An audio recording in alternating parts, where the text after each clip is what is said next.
দ্রুত গতিতে ধেয়ে আসছে ট্রেন, আর লাইনের উপর পসরা সাজানো জিনিসপত্র নিয়ে পাশে চলে যাচ্ছে ব্যবসায়ীরা। ট্রেন চলে যাওয়ার সাথে সাথেই আবার জমে ওঠে বাজার, যেন সব ভয়কে জয় করেছেন তারা। এই দৃশ্য রাজধানীর কারওয়ান বাজারের। রেল লাইনে বাজার বসার কারণে বিভিন্ন সময়ে দুর্ঘটনাও ঘটেছে। এরপরও বছরের পর বছর ঝুঁকি নিয়ে বসছে মাছের বাজার, যেখানে পাইকারি বাজার থেকে মাছ এনে খুচরা বিক্রেতারাও কম দামে বিক্রি করে। ভ্রাম্যমাণ এই বাজারে আসা ক্রেতারা জানান, দীর্ঘদিন ধরে ঝুঁকি নিয়ে বসছে এই বাজার। অনেক সময় দুর্ঘটনাও ঘটে, তারপরও বন্ধ হয় না বাজারটি, বরং কম দামে মাছ পাওয়া যায় বলে দিন দিন এখানে ভিড় বাড়ছে। হ্যাঁ ভাই, এখানে যেরকম আমি আপনাদের বোঝাই, পাবলিক কিন্তু এই জায়গায় যে মানুষ আছে না, তারা কিন্তু চাইলে বাজার করতে পারে ভিতরে, ঠিক আছে। এই ভিতরের থেকে এদিকে 10 টাকা 20 টাকা কম পায়, এই জন্য খুচরা বাজার থেকে আর কি মাছটা কিনা নেওয়া যায়।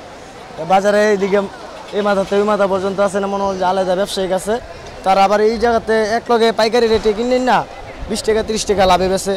এই জায়গার মাছ তো মনে করেন যে মাছগুলা বেছে না পাইকারি, ওদিক থেকে যে ঘোরাকারি যে মাছটি থেকে যায় আর কি, ওদিক থেকে হেরা কিনাই না আইনা এই কিছু টাকা লাভ করে আর কি খুচরা ব্যবসা। সর্বনিম্ন আপনি 50 টাকার মাছও নিতে পারবেন, এটা নিতে পারলে আর কি। যেরকম এই যে বাইরে বয়ে রয়েছি নিয়া, এখানে 100 টাকা 50 টাকার মাছ আছে, এরকম আর কি।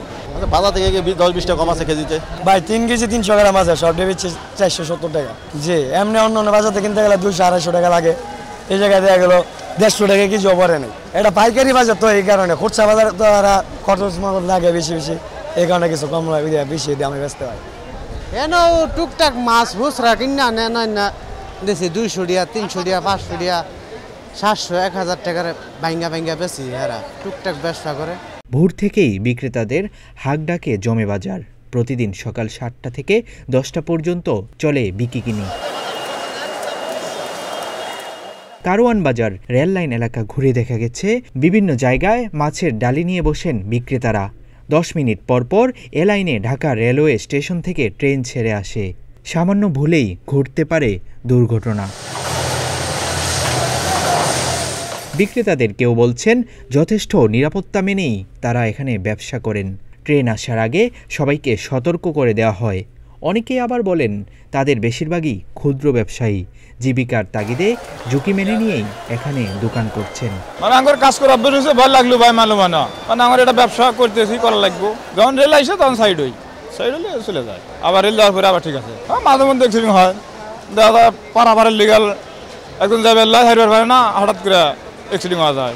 কারণ এটা তো চলতেছে ভাই, এটা আজকের থেকে না, বহুত আগের থেকে চলতেছে। কারওয়ান বাজারের ব্যবসায়ীরা বলছেন, কর্তৃপক্ষ এদিকে নজর না দিলে রেল লাইনের এই বাজার বন্ধ হবে না।